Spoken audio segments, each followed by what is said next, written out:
এর ঠিক 3 দিন পরের কথা। আবার সন্ধে, আবার সাধের ছাদ। শুধু আজ মুখ ভার সৌগতবাবুর। আজ অফিসে একটা কেলেঙ্কারি হয়ে গেছে। সৌগতবাবু কাজ করেন কেন্দ্রীয় সরকারের একটি দপ্তরে। সেই দপ্তরটির পক্ষ থেকে তাকে মাঝে মাঝে ইন্সপেকশন করতে যেতে হয়। রুটিন কাজ। কিছু কিছু দোকানে গিয়ে দেখে আসা সব ঠিকঠাক রয়েছে কিনা, একটি প্রশ্নপত্রে দাগ দিতে হয়, কিছু গোলমাল থাকলে দপ্তরে জানাতে হয়। নিজের কাজ সৌগতবাবু যথেষ্ট সৎভাবে করতে চেষ্টা করেন। সামান্য কাজ, তাও। ঘুষ তিনি এ জীবনে নেননি। তার উপরের সমস্ত কর্মচারীকে তিনি সম্মান করেন, তোষামোদ করেন না।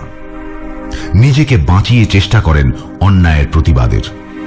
তবু যদি অফিসে একদিন একটু দেরিতে পৌঁছেই তাকে দেখতে হয় তার ইন্সপেকশনের এরিয়ায় পাঠিয়ে দেওয়া হয়েছে তারই অধস্তন 1-2 দিনের ছোকরাকে, তবে তার কেমন লাগতে পারে?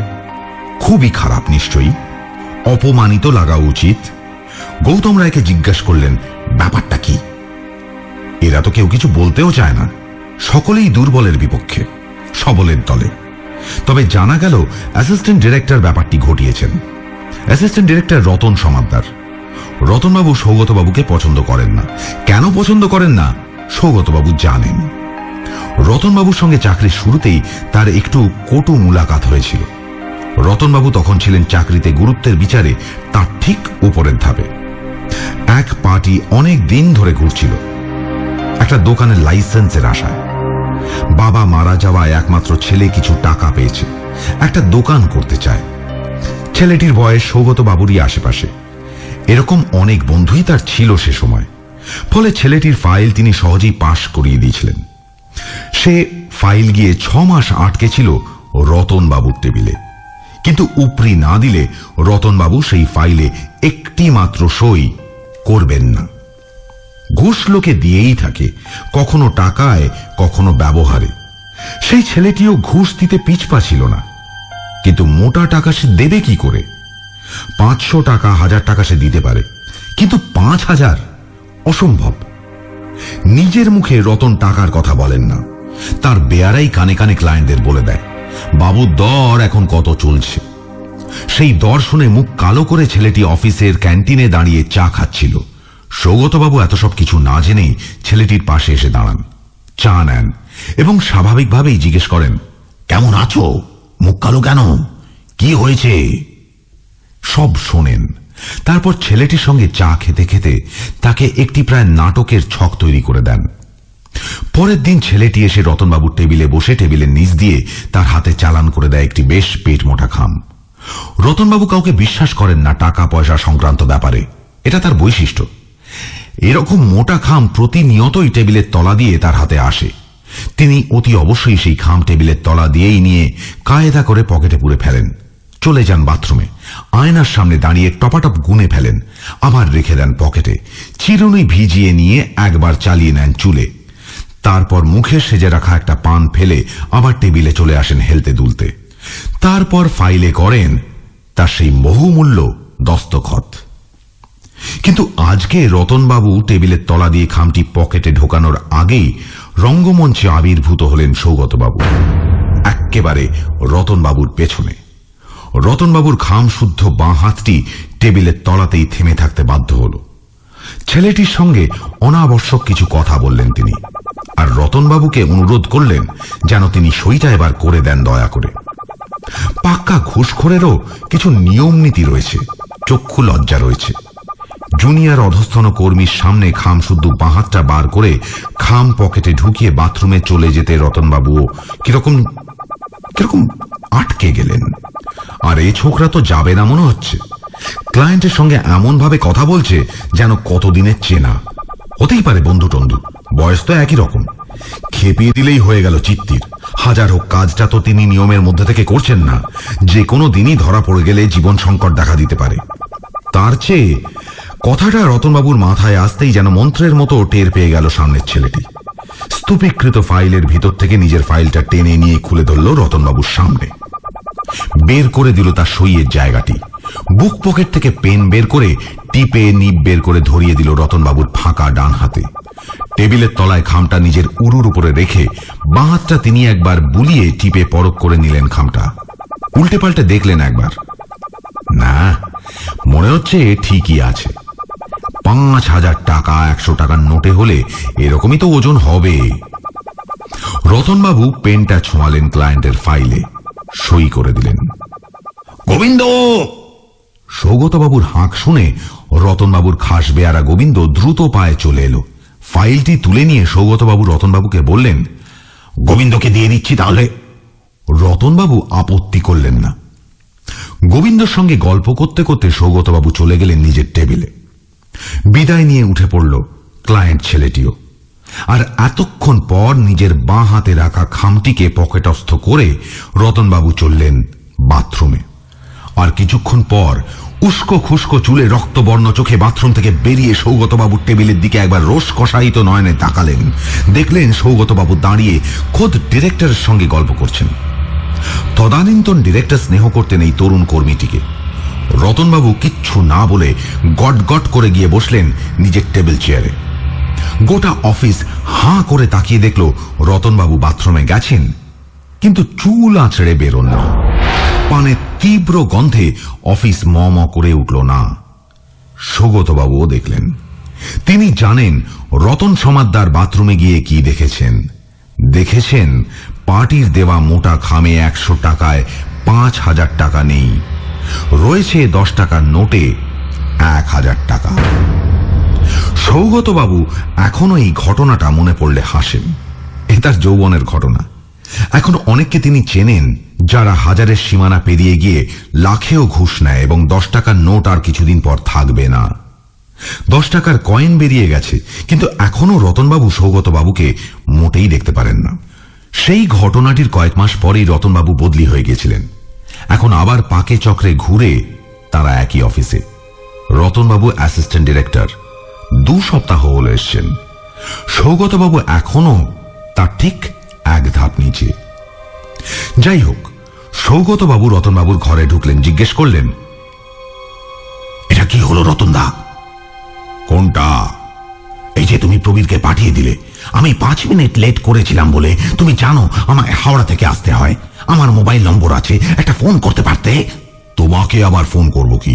ঠিক সময় আসার কথা আসনি, অন্য একজনকে পাঠিয়েছি। এর মধ্যে আবার এত ঠিক ভুল কি? নিয়ম অনুসারেই তো কাজ হয়েছে। আর তোমায় আমি ফোন করতে যাব কেন? কে হও তুমি আমার? যাও যাও, বিরক্ত করো না। রতনদা, আমাকে আপনি এতদিন চেনেন। চিনি বলেই তো হাড়ে হাড়ে চিনি। এবার তুমি চিনবে আমায়। বেরো, না হলে আমায় বেয়ারা ডাকতে হবে। রতনবাবু অত্যন্ত তাচ্ছিল্যের সঙ্গে হাতের কাজে মন দিলেন। অপমানটা সহ্য করে নিয়ে বেরিয়ে আসছিলেন সৌগতবাবু। বেরোনোর সময় হঠাৎ শুনলেন রতনবাবু ডাকছেন, শোনো সৌগত, আমি দেখলাম তুমি বেশিরভাগ দিনই দেরি করে আসছো, আর ক্লায়েন্টদের কিছু কমপ্লেনও আছে তোমাকে নিয়ে। আমরা কয়েকজন বসেছিলাম এই নিয়ে একদিন মিটিংয়ে। তোমাকে শোকজ করা হতে পারে পরের সপ্তাহে। কি উত্তর দেবে সেটা ভেবে দেখো। কঠিন মুখে বেরিয়ে এলেন সৌগতবাবু। আশ্চর্য, এতদিন পরেও একটা লোক এরকম প্রতিহিংসা স্পৃহা নিয়ে ঘুরে বেড়াতে পারে। সেই বাচ্চা কাকটি আর আসেনি। তার কথাও আজ মনে পড়ছিল সৌগতবাবুর। হঠাৎ তিনি শুনলেন, কি স্যার, মুখ ভার করে আছেন কেন? আরে, কা এসছে? ওই তো চাঁদের আলোয় পশ্চিমের পাঁচিলের কাছের জালের কাঁচিতে কাটা ফোকর দিয়ে চাঁদের আলোয় নেমে এসছে। কা? সেই বাচ্চা কাকটি। তার ঘাড়ে 1 বিন্দু সাদা তিল। চা খাবে? তা খেলেই তো ভালো হয়। নিজের খালি চায়ের কাপেই কাকে চা ঢেলে দেন সৌগতবাবু। সে খেতে খেতে সৌগতবাবুর দুঃখের গল্প শোনে। তারপর প্রশ্ন করে, স্যার, শোকজ মানে কি? মানে একটা বোর্ড আমায় কয়েকটা প্রশ্ন করবে, তার উত্তর দিতে হবে ভেবে। বিচার? হ্যাঁ, তা বলতে পারো। তবে তো মুশকিল। খুবই মুশকিল, সাসপেন্ডও করে দিতে পারে। আচ্ছা স্যার, লোকটা থাকে কোথায়? জানি না। আপনি না ভীষণ আনস্মার্ট, কিছুই জানেন না। এই, আমি তোমার চেয়ে বড় না? না। সে কি? তোমায় তো দেখতে বেশ ছোটখাটো। আমি তো বাচ্চা ভেবেছিলাম। না স্যার, বাচ্চা না, আমার স্পিসিস আলাদা। ও, আপনার সমস্যাটা নিয়ে দেখি কি করা যায়। কি করবে? দেখি না আপনি স্যার, মন খারাপ করবেন না, আর চলি, টাটা। কা উড়ে গেল চাঁদের আলোয়। সৌগতবাবু নিশ্চিত হয়ে গেলেন তিনি পাগল হয়ে গেছেন। সে ভালোই হলো, পাগলের চাকরি থাকলেই বা কি, আর না থাকলেই বা কি। তিনি দীর্ঘশ্বাস ফেলে নিচে নামার জন্য উঠলেন। প্রতি বৃহস্পতিবার অফিসের আবহাওয়া খুব গুমোট হয়ে থাকে। বৃহস্পতিবার শোকজ লঞ্চ হওয়ার দিন। সকলে ভয়ে কাঁটা হয়ে থাকে এই সপ্তাহে কার বিচার হবে। বেশিরভাগ সপ্তাহেই কারোর কিছু হয় না, সকলে তবু ভয়ে ভয়ে থাকে। কোন বৃহস্পতিবার যে কার নাম উঠবে কে জানে। এই বৃহস্পতিবার যে তার নাম উঠবে তা অবশ্য সৌগতবাবু খুব ভালো করে জানেন। কায়ের সঙ্গে তার শেষ কথা হয়েছিল আগের শুক্রবার। সে যে কিচ্ছু করবে না বা করতে পারবে না সেটা তিনি জানেন। রতনবাবু বহাল তবিয়তে আছেন, দেখা হলেই বিষ দৃষ্টিতে তাকাচ্ছেন তার দিকে। আর সোমবার থেকেই খুব মন দিয়ে অফিস করছেন সৌগতবাবু। অবশ্য অফিসে তিনি টিকতে পারছেন না। প্রতিদিনই প্রায় অ্যাসিস্ট্যান্ট ডিরেক্টরের নির্দেশে লজ্জরে গাড়ি করে তাকে বিভিন্ন দোকানে ইন্সপেকশনে যেতে হচ্ছে। দূরে দূরে সেই ধ্যাড়ে গোবিন্দপুর এলাকায় সব দোকানের এরিয়া। রোজই অফিস ফিরতে দেরি হচ্ছে। অফিসে ফিরে গাড়ির চাবি বুঝিয়ে দিয়ে বাড়ি ফিরতে ফিরতে আরো অনেক রাত্রি। গিন্নি রেগে যাচ্ছেন, বাগানের কাজে মন দেওয়া যাচ্ছে না। আশ্চর্য হন সৌগতবাবু নিজের এই দুর্ভাগ্য দেখে। তার মনটা খচখচ করতে থাকে। এইবারেই তার প্রমোশন হওয়ার কথা ছিল, সে আশায় বোধহয় জল পড়ে গেল। রতন সমাদ্দারের কম্পিউটারে প্রমোশন প্রার্থীদের যে লিস্ট, তাতে তিনি মরে গেলেও আর নাম ঢুকবে না, বরং সাসপেন্ড হয়ে যাবেন কিনা এই ভাবতে ভাবতে তিনি বুধবার অফিস থেকে বেরোচ্ছিলেন সবার শেষে অ্যাকাউন্টেন্টের সঙ্গে। অ্যাকাউন্টেন্ট বাথরুমে গেলে হঠাৎ তার নজরে পড়ে রতন সমাদ্দারের ঘরটার দিকে।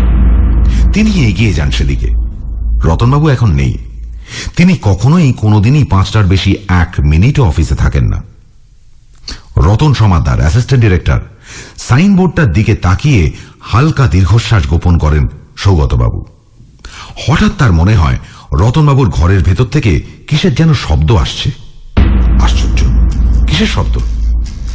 একবার চারদিকে তাকান সৌগতবাবু। না, অ্যাকাউন্টেন্ট ছোকরা এখনো বাথরুম থেকে বের হয়নি, কেউ কোথাও নেই। নিস্তব্ধ অন্ধকার অফিস।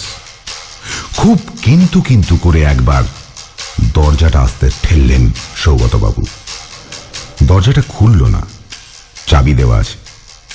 ভিতর থেকে খুটখাট খুটখাট খটাস, টক টক টরে টক অদ্ভুত সব শব্দ আসছে। ভিতরে কে? তিনি কি দেখবেন? চোখটা কি ঠেকাবেন দরজার আই হলে? দরজায় কান পেতে শোনেন তিনি, আবার ভালো করে চারিদিক দেখেন সৌগতবাবু। তারপর হাঁটু গেড়ে বসে পড়েন। তারপর আস্তে আস্তে বাঁ চোখটা ঠেকান রতনবাবুর দরজার কি হলে, আর তার আক্কেল গুড়ুম হয়ে যায়।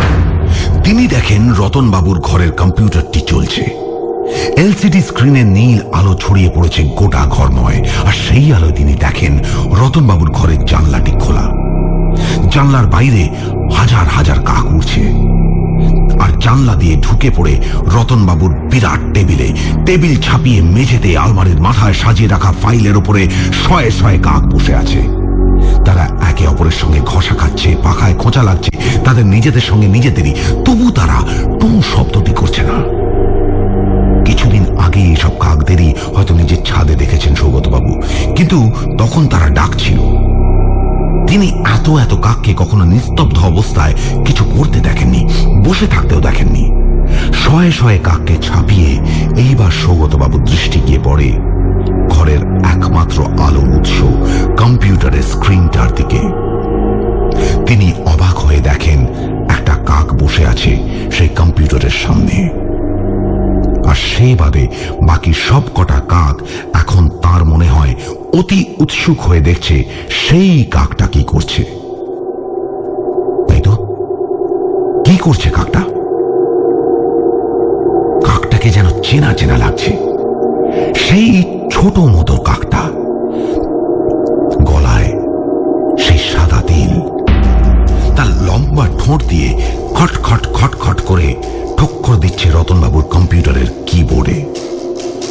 কম্পিউটারটা চালাচ্ছে, সেখানে কিছু একটা করছে, সেই কাকটা সৌগত বাবুর দিকে ডান দিক করে বসে আছে।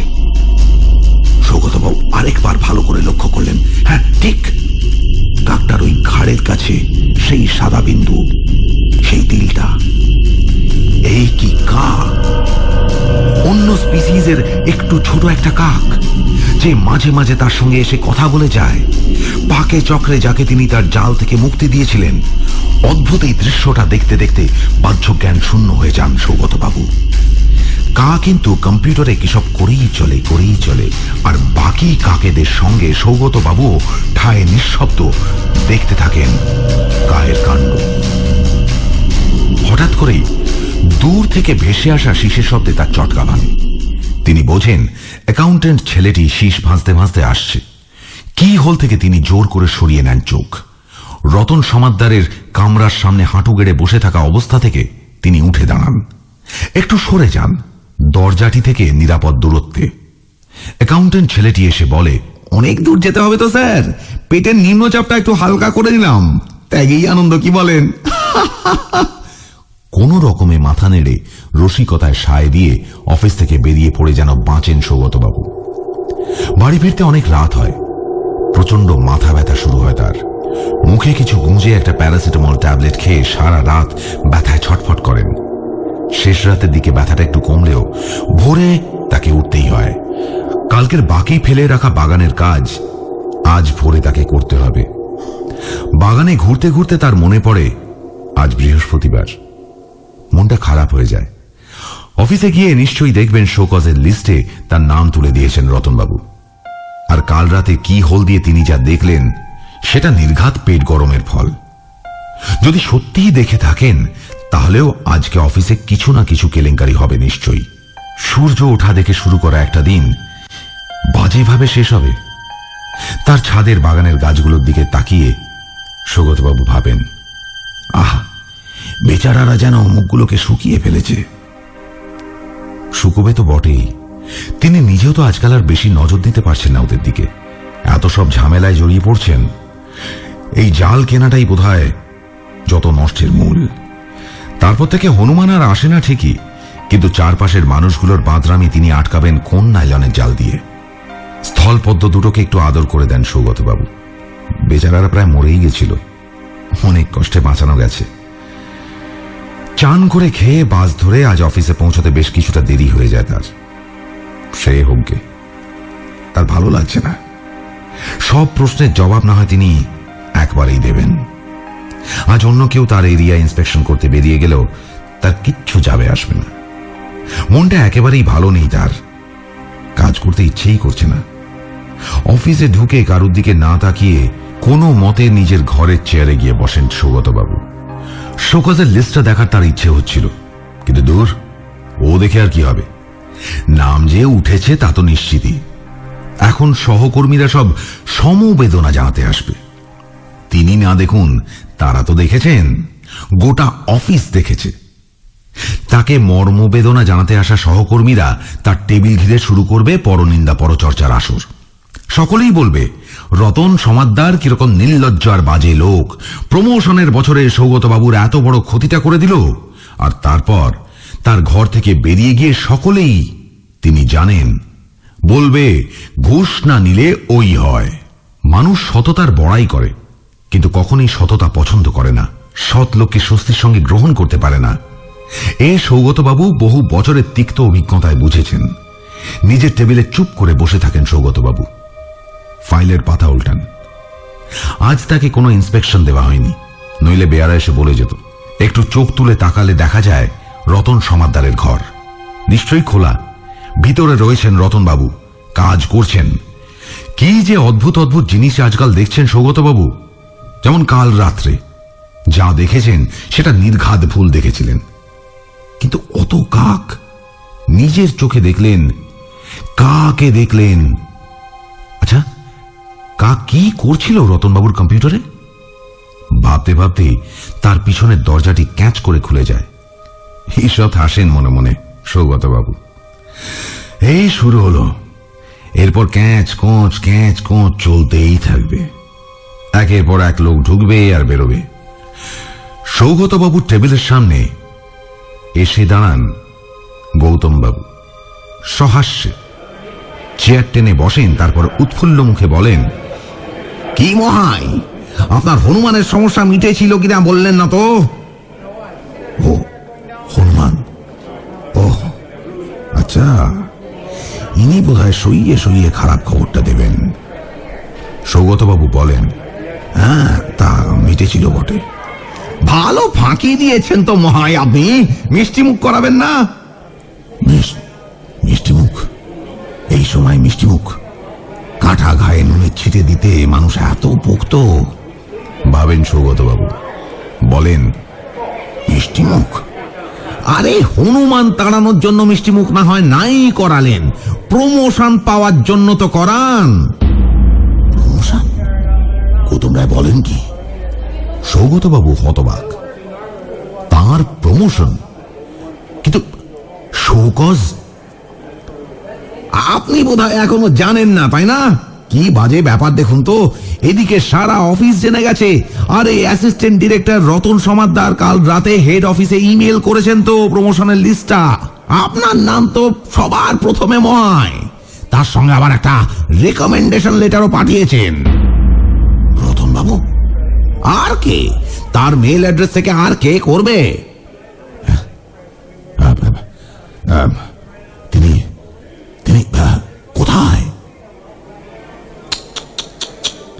সেও এক অদ্ভুত কাণ্ড, ভেরি স্যাড কেস। মধ্যম গ্রামে ওনার বাড়িতে নাকি তিনি কাল রাতে ছাদে উঠেছিলেন, রোজই ওঠেন। কাকে ঠক্কর মেরে 10-12 জায়গায় মাথা ফাটিয়ে দিয়েছে। কি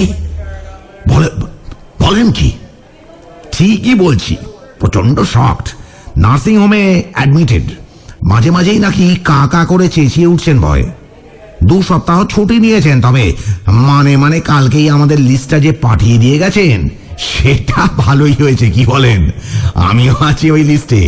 চলুন দুজনে মিলে এই আনন্দে আজ ক্যান্টিনে একটু চায়ের সঙ্গে একটু টাও খাওয়া যাক। চলুন। গৌতমের পাশাপাশি সৌগতবাবু নিজের টেবিল থেকে ওঠেন, ক্যান্টিনের দিকে পা বাড়ান। রতনবাবুর ঘরের পাশ দিয়ে যেতে গিয়ে উঁকি মেরে দেখেন ঘরটা দিব্যি গোছানো। কম্পিউটার বন্ধ রয়েছে, জানলাও বন্ধ। কাল রাতের কোনো চিহ্নই নেই। সত্যি কি নেই? কম্পিউটারের পিছনে একটা কাকের পালকের মতো কি একটা আটকে আছে না? চোখ সরিয়ে নেন সৌগতবাবু। গৌতমবাবুর কথায় কান দেন। দুজনে মিলে বাগান নিয়ে প্রচুর আলোচনা হয়। সৌগতবাবুর মনটা ভীষণ ভালো হয়ে যায়। কিন্তু মনের মধ্যে আরেকটা কথাও আসে। কায়ের সঙ্গে কি আর দেখা হবে তার? নিশ্চয়ই হবে, অথবা কি জানি, নাও দেখা হতে পারে। একটা অন্য স্পিসিসের ছোট্ট কাক, যে কথা বলে শুধু সৌগতবাবুর সঙ্গে। সে কম্পিউটারও চালাতে পারে। সৌগতবাবু কি পাগল হয়ে যাচ্ছেন? আর মাত্র 5 বছর চাকরি বাকি, সবে মাত্র প্রমোশন হয়েছে। এই তো পাগল হওয়ার উপযুক্ত সময়। গিন্নিকে যখন তখন কামড়ে দেওয়ার ভয় দেখাতে পারবেন। আজকে একটু গরম গরম চা আর টা জমবে ভালো। সৌগতবাবু ক্যান্টিনে ঢুকে যান। Assistant director সৌগতবাবু।